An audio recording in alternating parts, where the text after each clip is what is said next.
Recording in progress. It's re Okay, got recording. it. I can deal with that pop-up. That's on the Yeah. The stress of technology. Isn't that funny? Well, thank you so much for being here. So I'm Sarah from Align with Sarah, and I'm here talking to Liz Jones, and I'm so glad to have her time. She really focuses on daily habits, and today we're going to be talking about things that are surrounding daily habits, what potentially might make them hard, um, what we bring to the event of a daily habit as far as our limiting beliefs and things that are in our subconscious mind. We're going to see what we get into, and I'm already sure that it's going to be super fun and very enlightening. So I have Liz here, and I'm wondering, Liz, can you please introduce yourself and talk about your YouTube channel and your what you do on LinkedIn and how people can find you? And the stage is yours. Thank you. Well, good morning to you. I was like, I hope you're having a good day. It's a Wednesday. I keep forgetting what day it is, and the dark grey days in the UK. But yes, obviously I'm English, so yeah, I am based in London.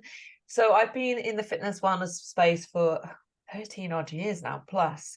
So obviously through COVID became a lot invested in LinkedIn, building my network and my connections. But of course, for me, I like to share meditations. I obviously teach yoga, hence the you got to see my elephant. Oh, So I've yes. been teaching yoga today in person. So I wanted to share that with the wider audience because frankly, we all deserve to live the best life possible. And of course, sometimes we need a little guidance and support. So of course, I focus each week with meditations. And of course, I've got some more yoga stuff coming because obviously that's people want me to share. People I know have asked me to share more on that and things like this. So of course, obviously, I always listen to what people sort of want. But the best advice is the fact it's focused on sort of slowing down to sort of speed up to actually perform better. And that is kind of a controversial sort of thought. It's like, how do I slow down to actually speed up? And of course, we will get more into that. But that is obviously crucial for what we need day to day. Wonderful. And so you had mentioned your LinkedIn. So how do we find you on LinkedIn? If you actually type in Liz Jones Wellness, I come up because that was one of the things. But so here's a tip, LinkedIn tip, guys. So if you're on LinkedIn, change your handle so people can actually find you by what you want to be. So if you've got a certain brand, you've got something else. So it normally is it's a number. So it's automatically set to a number. If you go into your settings and change it to be something specific, mine is Liz Jones Wellness. So if Liz Jones Wellness gets typed in, you will find me. Out of all the Liz Joneses in the world, you will find me. That's Okay. wonderful. So Wonderful. a little tip there on how to manage the back of house as well. I feel like you're a whiz at LinkedIn. You definitely have a lot of tips that you've already shared with me when we had talked a couple weeks ago. And I think it's such an to me it's this like abyss where I feel like I kind of understand Facebook and I just sort of like choose to not do it because it seems too stressful and drama and whatever. Uh, and then LinkedIn, it feels so professional, but I'm just like, I don't understand. These people want to, so but you have it nailed. You have a huge Yeah. following there. And yeah, your tips and It, tricks. it, a lot of it comes because when I first started, I did it because I was like kind of told this was the place to be, kind of, and I got on there. Obviously, when I became a general manager, I kind of went, okay, people connect with me. I never really used up going, I don't know what you're talking to me about. And people say, but you've got this visible. I'm like, no, I haven't. And, I didn't get the platform at all. I just basically stuck a profile up because I thought it was the thing to do. Um, and then, of course, because of COVID hitting, I realized I didn't like Facebook. I again didn't build a great relationship with it. I found it attracted the wrong people. I had people adding me and then suddenly adding my family, like they knew my family. And I was like, this is crossing boundaries. I like to have a little boundaries, and particularly when you work in a people business. And so I moved on to LinkedIn and just started building some good connections. And I was very fortunate to build some really good friends through the platform who are based predominantly US. So again, the stateside base. And obviously different fields. So they run their own business, a lot of entrepreneurs, people who've left business in the corporate world and gone and done their own thing. And some people who've had massive issues with their health and well-being and had to make a change in their lives. So again, people of different ages, all walks of life, different backgrounds. And of course, you sort of support each other, build up, you look at what works, what doesn't. And again, little tips of going, okay, how do I change my brand so people can find me easily? How do I make my profile look better so I look professional? So how do I make it look like it's authentic and it is me? Because that's the thing with social. We can post a stock image, we can post, a picture, but how do people know it's me they're connecting with? Right. And that's the thing. Being authentic is part of who I stand for. I don't like when somebody, doesn't feel comfortable. So of course, when we connect on LinkedIn, there's a very generic banner. There's a very, you put your picture up. If you don't populate it, it's like, well, how do I know someone?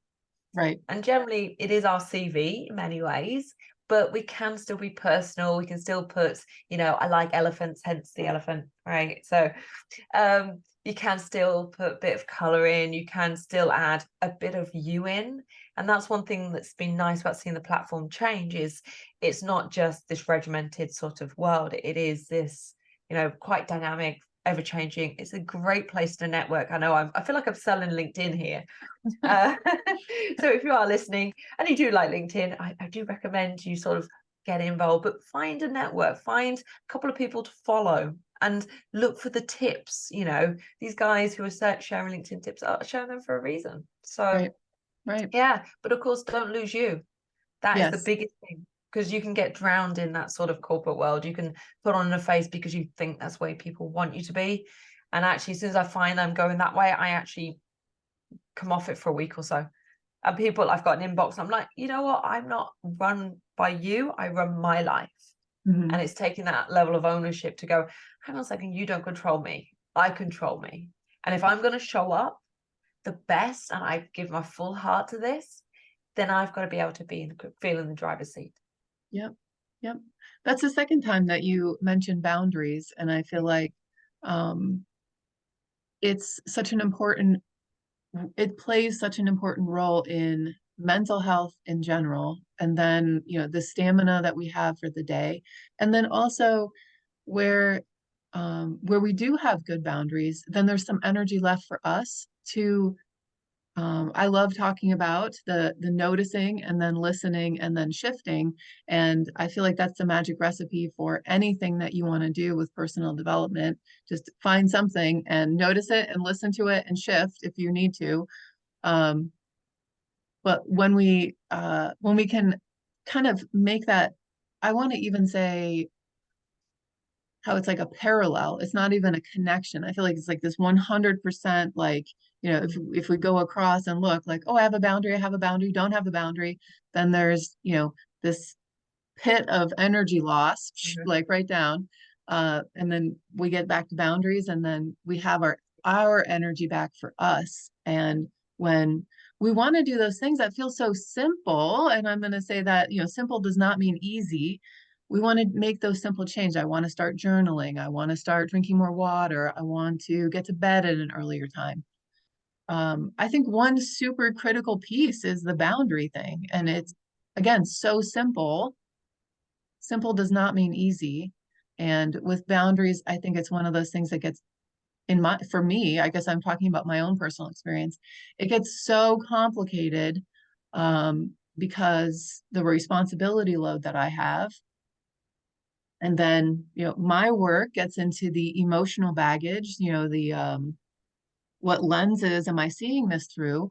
If I'm seeing this through, these lenses of abandonment, then my responsibility level, has this emotion behind it where I'm not letting anyone else in. So like I have my boundary in the wrong place.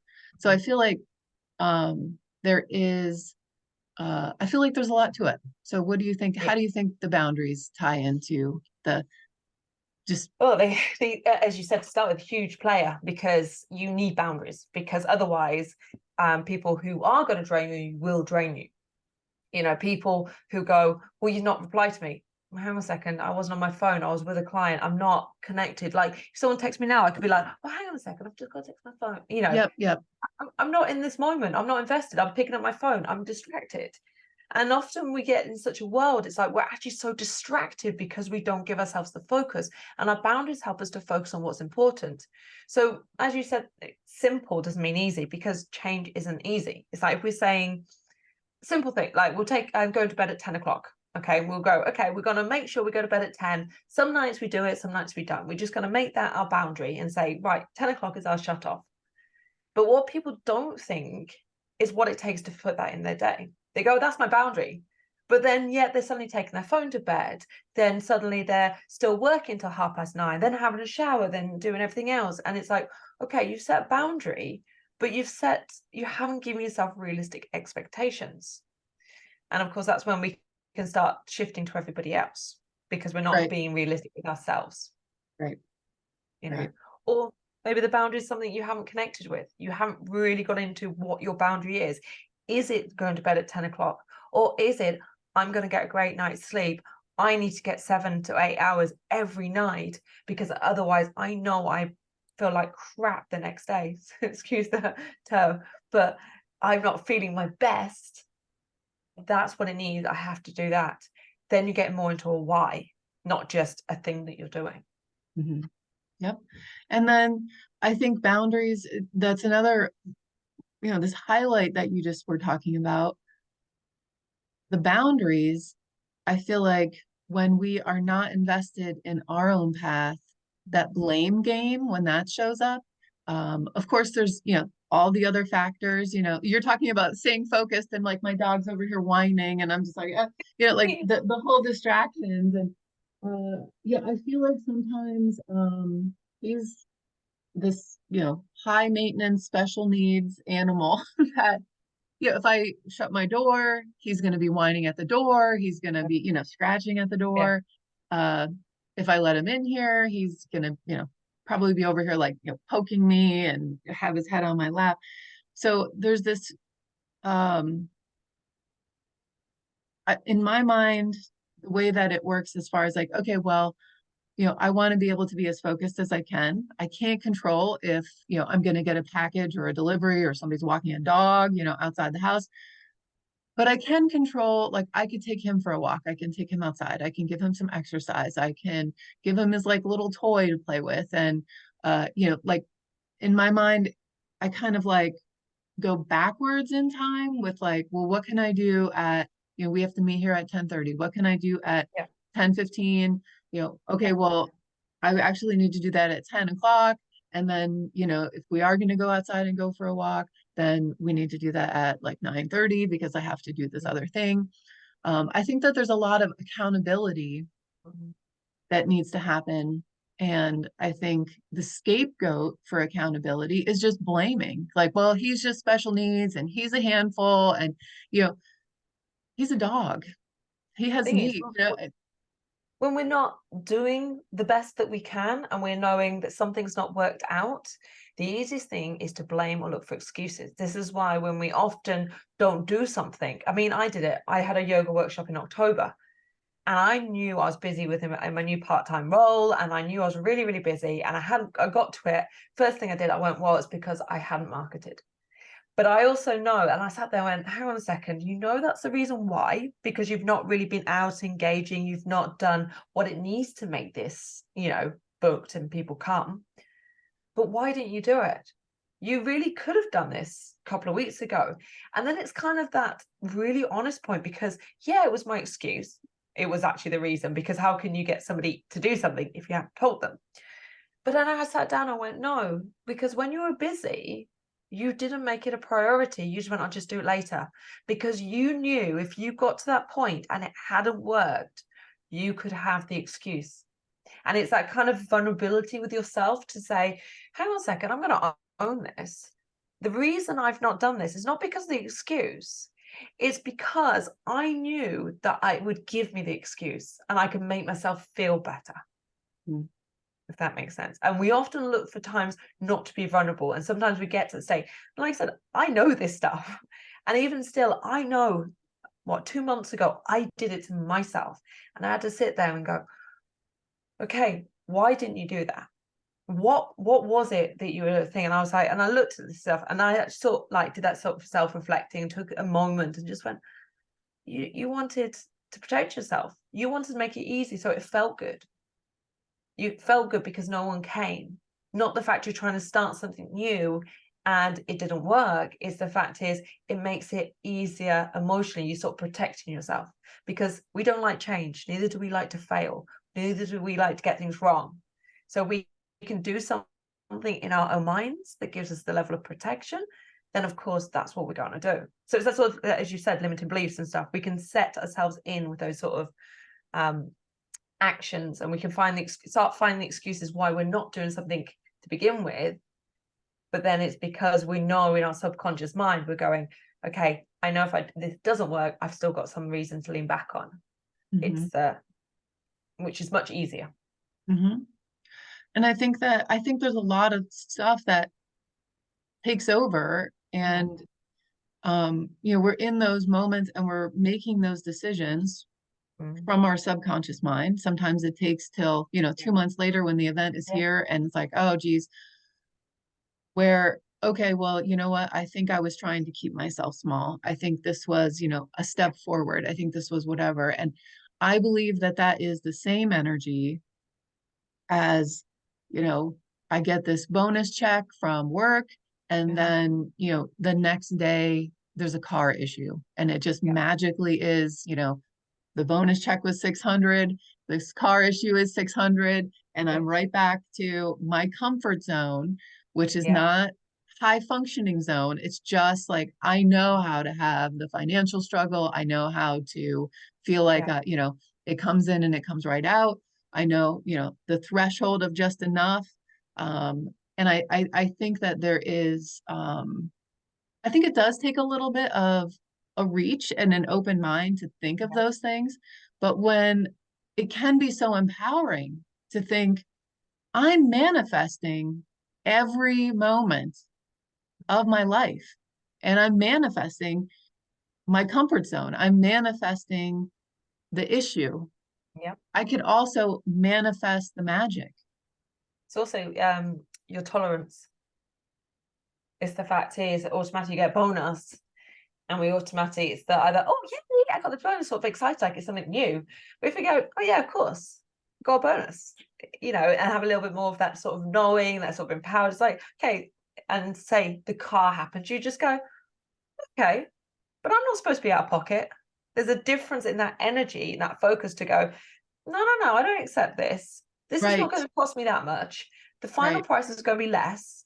And next thing you get that nice surprise, it's going to cost you less or something like this. But it Yep. is very much what you put out and how you sort of the reflection you take for it, because things get thrown away. Like, do we tolerate having a credit card? Do we tolerate, just making ends meet every month?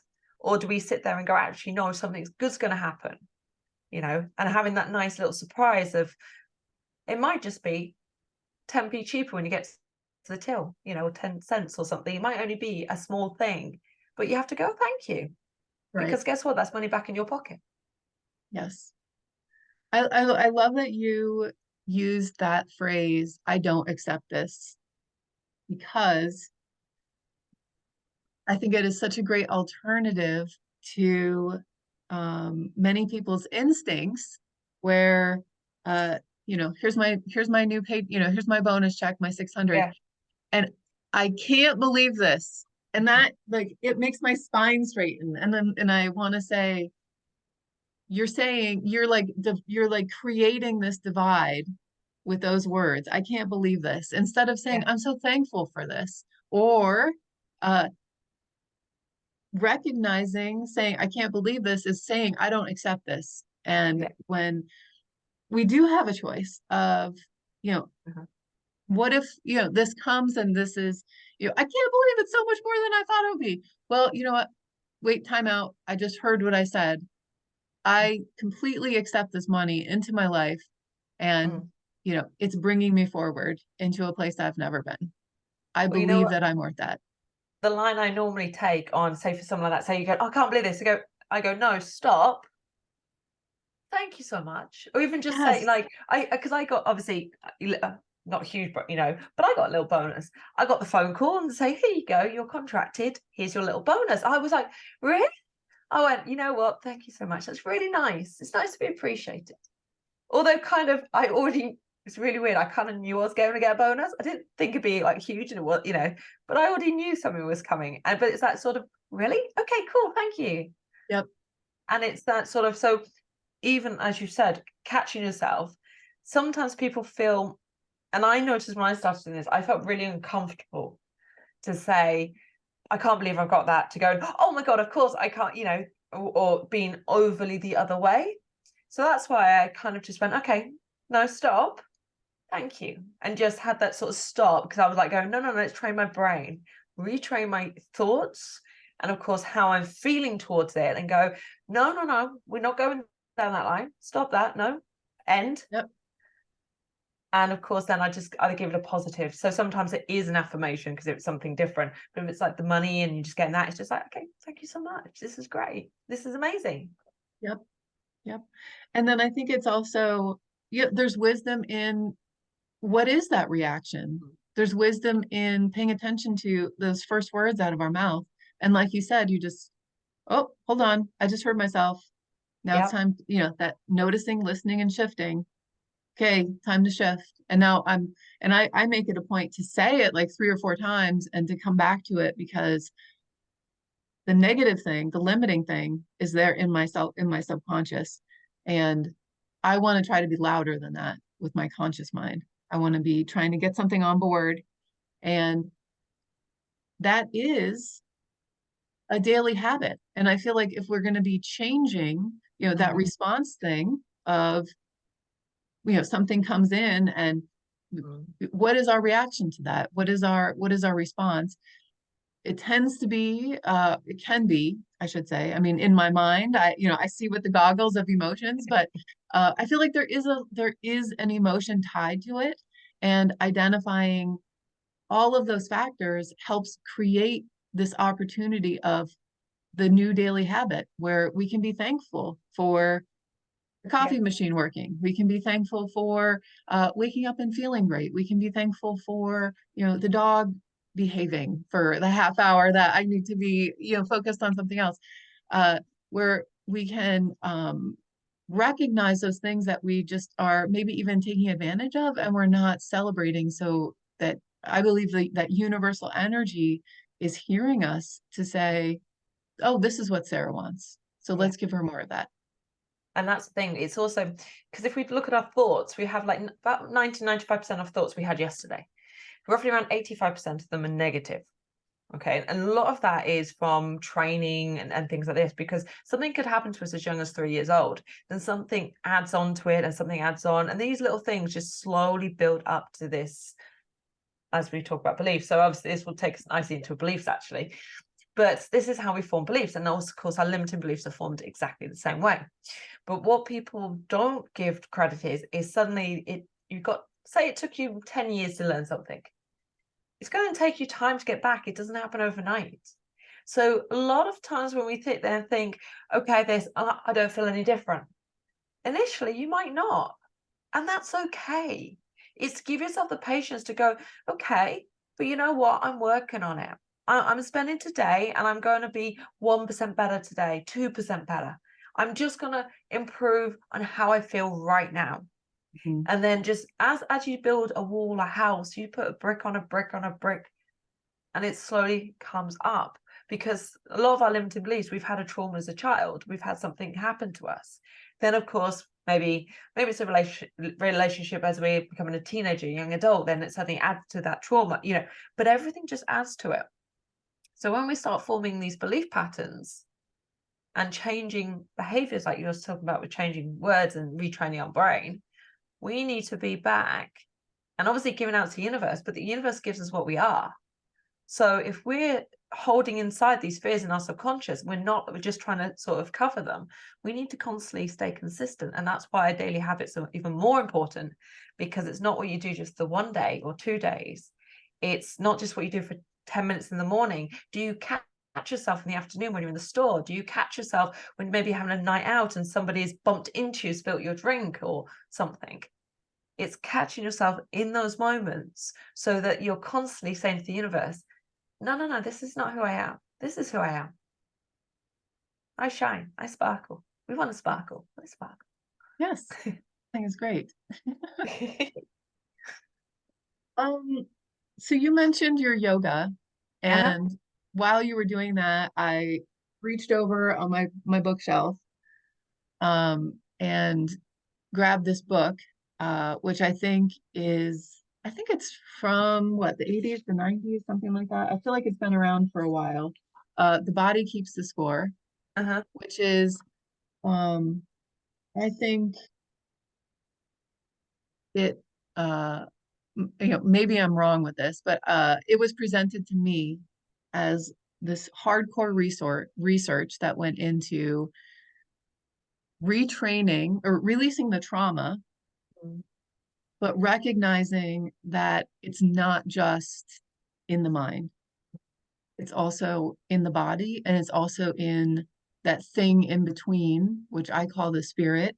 Uh, the the Basil van Basil von I can't say it, Vanderkolk. He calls it the brain, the mind, and the body. Mm. Uh, Thinking is definitely separate than just the mind, in my opinion, I guess. And I love I love when people have the approach of there's the doing and there's the being. And I think um, people can get lost in one or the other, where I think a lot of people, and this was the big critique with the movie and the book, The Secret, where there's a lot of focus on, I'm going to write my check for $1 million and I'm going to just walk around with it. And then $1 million is just going to show up, where there's the being with that, but then there's also the doing. Mm. And I believe that there's something in between. And I think when we're being with it and we're doing the thing, I think the middle thing kind of fills in the gaps. So I'm wondering what your thoughts are on that concept. Well, let's put it into this term. So obviously, a term that we use a lot, I use a lot, is that your body is your vessel. Okay, so ultimately, so we can look at it in sort of the physical sense. So our body has got a heart, lungs, it needs exercise for, functions and how it operates. All right. So we can look at it in terms of that kind of thing. However, we have the mind and the body. And I call it mind, body, and heart because it's that sort of feelings, thoughts, that's sort of something else that comes within. So I call it I put it down for the three. But we do have that physical element. But the thing is, if we're cramming all these thoughts in, they can still get sticky and sticky and stuck. That makes more sense. But that's where Chinese medicine comes in, like with the Meridian lines and how our energy systems work. Our body is basically a whole system of energy.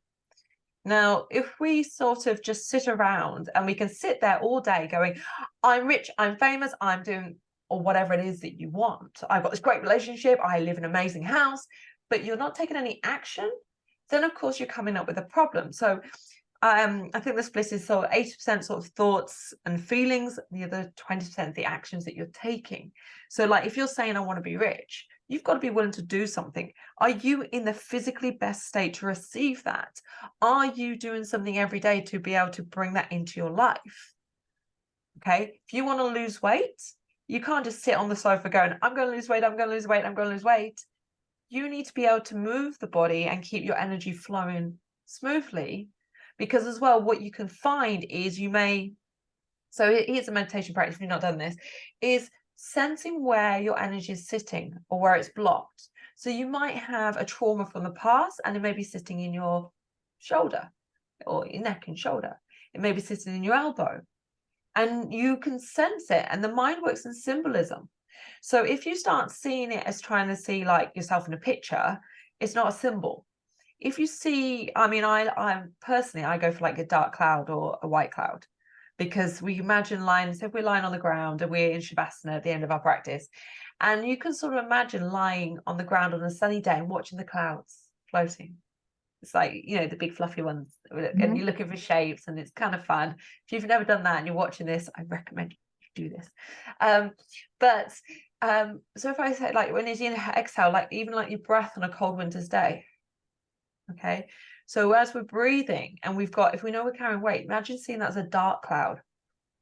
So the sort of weight is going, because then what that's telling your mind is to let go of whatever energy is holding in the physical body. So it is that there's a massive connection between the two, and people think it's one or the other. If you just train your body, I did it for like years, and I can tell you, I used to be British team and all this. I trained my body so much, my mind was out the game.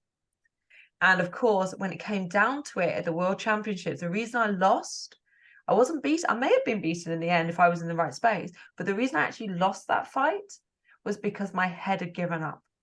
My body was just on autopilot. My body couldn't do anything because my brain had just gone like so blinkered vision, it was shut down. I may have been beaten in the end. It may have gone the other way, but in that time and that moment, I actually lost that fight. And I know that was why, because my brain. When we look at peak performance, we need to be moving our body. So we need to be training the body to do what we need it to do. So that's why we need exercise. We need to walk, we need to maintain a healthy system, but we also need to train the brain.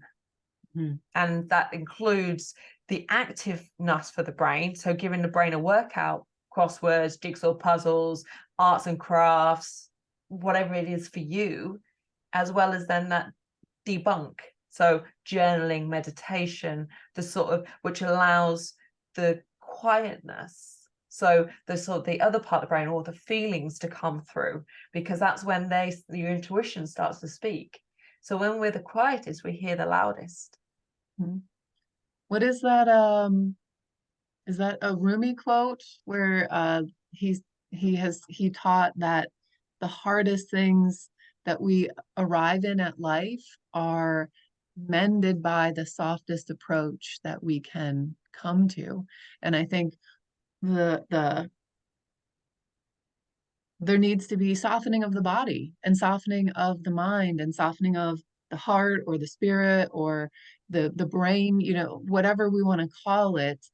Just find something and make it softer. And you had mentioned like the shoulder pain, and I think that hardening, what's that term, body armor that is placed on, and that recognizes that it's guarding something. It recognizes that hardness. It recognizing that there's something vulnerable underneath.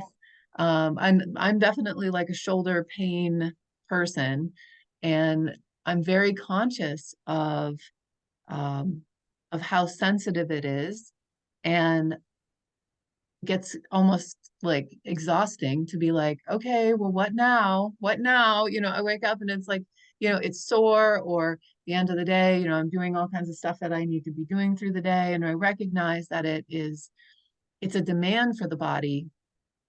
So how do I soften that? I do like the opposite. I'll hang my arm, to loosen it with a little bit of a stretching. I have even like a little like hot pad, like sticky thing on it right now because I woke up and it's pretty grumpy.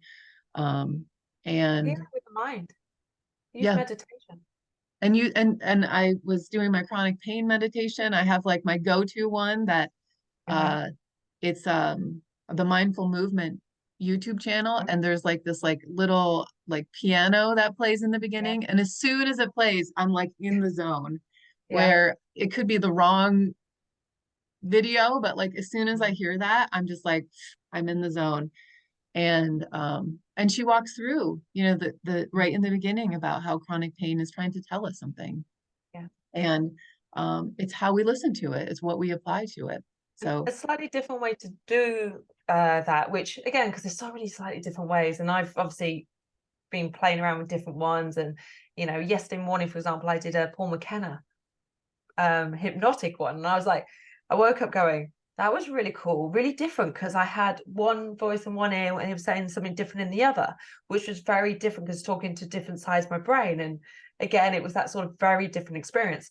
But one thing that I've done relatively recently about sort of healing and sort of clearing the body, as obviously going into meditative state, so still a little bit active, because obviously you're asking your spirit, you're asking your higher self to come and help you. So you're asking your inner voice tell me where I'm holding it, asking yourself and your first thoughts, wherever comes up, trusting that and go, okay, I see it. I see that darkness. I use the shoulder because I've had problems, and then going, okay. And then actually sort of then seeing it in the mind sort of being pulled away from the body and eased. But again, it is a different experience. And of course, it's about finding what works for you. You okay? Yeah, I am okay. Just one second. I have that like tickle in my throat. Uh-huh. So yeah, I'm gonna introduce something for you to talk about, and I'll be right back. One second. And continuing with that, like you need to know what you Mhm. I'm What losing my you voice here. personally need in your body. What you personally need, yes. I'm gonna mute myself. uh, so on that one, so obviously assessing what you need, of course there is the physical, spiritual and the mental. So I mean, I've talked about this in terms of meditation, but say for example, so on Sunday I will go to the gym and I will do my leg workout. So I'll lift some heavy weights and do the weight training. I then come home. I tend to do meditation first thing anyway, but then I come home, maybe do some foam rollering or lying on the roller, easing out. But one thing, if I go back to that, is the yin and the yang. So even if we always talk about doing, which is very yang, it's very like, let's go, let's do. So you need that, just like you need the softness. So for example, we take a shoulder injury. I mean, I sometimes massage with my massage ball and ease it off, use it against the wall, and all this. Sometimes I put heat on. Sometimes it's just a case of actually just need to lie on the floor and just stretch and allow my mind to release. So, I mean, I use a phrase simple, just let go. So I breathing, let, exhale, go, and release. My client uses, which he finds works, is out or release out of my mind now, or similar words. And he uses it all on the exhale. And I go, okay, but I feel with that, I feel more rush. But then that's a personal thing. Again, it's about choosing, if you're using a mantra or focus for the brain, do you see that? But then I've got more into the symbolism, and I've actually found that's working so much better for me in seeing like where do I see the darkness? Where do I sense it? And actually where I thought it was one time, it was somewhere else. Right, right. And I was like, okay, you're telling me that. But it's also trusting, because we don't trust. And it's like, for example, you get in a relationship, you start, or let's take the dating world now. Okay. We're going to go off on a Oh tangent. boy. Let's get on the dating world. Okay, so you go into the dating world, you get on an app, and it's like, okay, you go on one, maybe two dates, and you're like, you send them a text, and they've not replied, or send her a text, maybe the other way around. Oh, oh, is he going to reply? And you get this sort of self-conscious, this limiting belief. Is it I've been replaced? And you start getting this need to sort of hold on, right? When actually, what we need to do is go, I just trust it. It's fine. I've got no reason to believe that you are like, say, my ex-boyfriend or my friend's ex-boyfriend or girlfriend, or you're like my sister. I've got no reason to believe you're that way. So you know what? I'm going to trust you.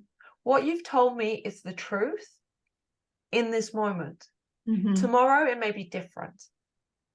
And I use that as a thing because a lot of us, especially the tech world, we get used to this sort of thing. That's the same with everything. Can I trust myself? Oh, this has come up. My body's saying it needs a stretch here, and I didn't think I was stiff there. Right. Trust it. Yes. The I have this written down on my sticky notes here and in my other office. And the breakdown of the word of confidence is with faith. And I think when I start to feel iffy, I start to feel like um, where I'm reaching out, I'm asking to I was just involved with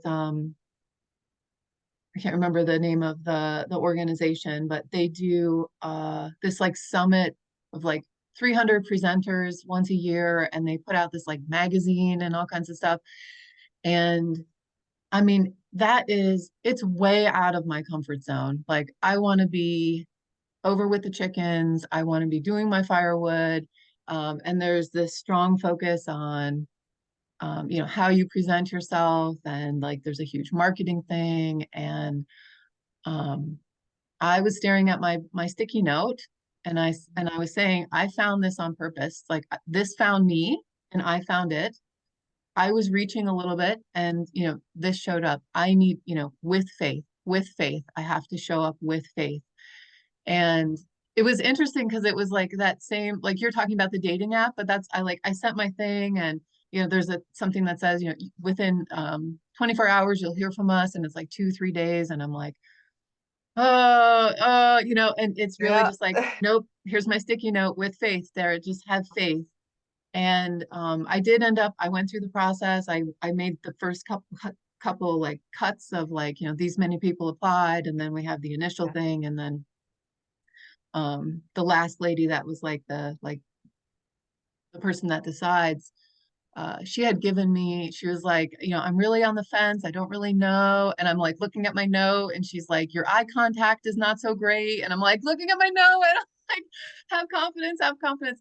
And she said, I'm just gonna say no, we're not gonna move forward. And it was a disappointment Mm. for sure. But I learned so much in that Mhm. process. And a lot of it was the trusting part, and a lot of it was helping me arrive with like that new thinking pattern, and creating that habit of like, you got to just let that go, Sarah. Just, I could start making excuses for anybody, but I'm just letting it all go. I'm not Uh-huh. telling any story other than I am, I approached with faith, and I'm going to continue with my faith that this is exactly where I need to be. Mhm. And the her feedback also was about this, I want to say, kind of like she was saying that I don't put out the vibe of like I'm ready to be seen yet. And Mhm. it was so painfully honest. And but I never would admit that to myself, where Yeah. uh it led me in this growth that really changed everything. And then that's when I started reaching out to other YouTubers and people that have small YouTube channels. And yep. And my helper was like, oh, you're this Liz Jones. And I was like, oh my God, did you see her following on LinkedIn? I don't know. And I we were having our conversation before. It was like super late for you. And I'm just thinking, there's no way this lady is gonna wanna like talk to me because whatever this. And then I was like, let it go. Just let it go. Just have some faith, and you're either gonna learn something that's gonna continue, help you go forward, um, or it's gonna be a yes, and you're gonna learn something and move forward. And I think it's important to reach. And I think for me, in this last year, I actually have this like visual of like I'm reaching, and like there's something reaching back to me. Mhm. And whatever happens after that is going to be something that teaches me, that helps me, that leads me somewhere else. But I had this, I've had loads of situations like that. But like this summer, like the reason I got a part-time job, so I'm predominantly self-employed, so anyone who's listening, I am mainly self-employed, but I got to the point in the summer, I was like, I've had a few clients leave. So I've had one past couple of years, I've had one pass away, I've had, things move on, and I was like, okay, so I can get extra work to cover, say, the holidays when my clients are off. No problem. I can teach a yoga class for someone. I can teach, and all this. But I was like, no, I want to be a bit more settled. So I put out that I wanted 3 days a week, something that gives me a little flexibility, all this sort of stuff, gave my minimum hours and, all this sort of stuff. And I went, okay, how long do I want this job? And I was like, okay, ideally something in 12, like say in 12 months, I could either grow with it or I could leave it without feeling upset. So I was like, okay, so I've got my turn. Applied for this local job, and they said, yeah, he's happy to be flexibility. Went up to the place. Everybody was super nice, really local like place. But as soon as I stepped into the place, I went, this isn't for me. Mm. I hadn't even had the interview, I hadn't actually met the person. And I stepped to the place, I went, no. My gut instinct was, I could do this job, I could be here, but no, this isn't, you know. And the funny thing is, the other job that I did get is the fact that the agency had called me when I got this one lined up. So before I'd even had that interview. And I was just chatting, and I'm at the leisure centre, the alarm went off, and I'm on the phone to the agent and all this. I went, this is kind of why, because, you know, there's sometimes I have a couple of hours where I'm sitting between a class to another class and I'm waiting, and I want to maximize my time. So it becomes, because my time is precious. And I want to be able to show it fully, not jumping on things at last minute. I don't want, you know, I want to be able to just slow down for a moment. Anyway, the job I got, as soon as I got the interview, I went, well, that's my job. And then someone said, right. And I said, well, and I tell them at the interview, they'll tell me no. If they tell me no, okay, whatever. Because I didn't apply for it in the first place. They found me. So I completely detached. But I went, yeah, but it's my job. And so I went, have you been prepared? I went, well, I read a bit about the company, but my job's a new job for them. It's my job. Mm-hmm. And then, you know, of course, I got the job. I got offered the job, you know, everything like this. Exactly what I wanted. 1 day in office, 2 day remote, flexible hour, you know, and all this great tea. So again, tick the box. But of course, a month later, one of my things on my board is obviously more speaking and things. I've got sort of goals around sort of speaking and presenting, because a few years ago I was really, really nervous on video. And if you see a video where my mate got cut off and I'm on my own, I'm like, and guys, and yes, I can see comments, but I can't do anything. It's hilarious. It's so funny. But a month into my new job, I presented to the global team, you know, and all this. And one of the new guys, I said, well, I'm not from a corporate background, I'm from a leisure background. He went, I would never have guessed, because I dressed and showed up every single day. Like that, you know, my motto, I shared this on my LinkedIn today. What am I wearing today? What would you not wear to the gym? And that's what I wear. I mean, so I'm not, you know, it's not saying I'm selling a suit, because it's not that dress code. It's, you know, casual. What would I not wear into the gym, whether I was working or for workout? And there's your clothes. Mm-hmm. And by doing that, I've detached one from the other, for the old sort of habits. If we talk about habits, things that come up, you know, we go back into things that are comfortable, particularly if we have clients cancel or leave us, we can go where's comfortable. But I stepped into the uncomfortable and went, okay, I've never worked at a large corporate. And now I'm working on a huge global company. You know, okay, I'm a contractor. I've got a 12-month contract, roughly. Again, say the time period came, and I dress up, and people go, I wouldn't guess you weren't from this sort of background. And I've done 13 odd years in gyms and leisure centers. So it's a case of, sometimes when we talk about the confidence to show up, it is that sort of, like you said earlier, what the universe gives, you know, if I put out the message, it's a case of, can I detach from this? Do I know this is right for me? But also going, if you go into a place and you go, my instinct's saying no, I didn't know why that job wasn't good for me. The other job, right. I was like, it's local and all this. But I knew the minute I got to the door, I was like, this isn't for me. Yep. I was like, I've not even got in there. This isn't my place. Yep. And the closer I got, the worse it felt. Yeah. And I think that awareness is so valuable. And I think sometimes we can fight it because we want to tell the story and like, this is here and this is my opportunity. But when we listen and really process like how it feels, there's something going on there. And like, you know, there's something better. There's something that is a better fit. And I think that's the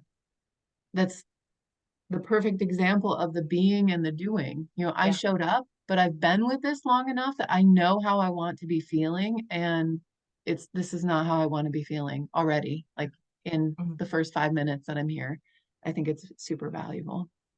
Yeah. Oh my gosh, Liz, we covered so much stuff. We've talked for nearly an hour. I know. I was going to say it's an hour later. So I think let's wrap this up if that sounds good to you. And I'm so thankful for your time. I feel like we talked forever before. I think we planned it for like 10 or 15 minutes, and it was also this marathon thing.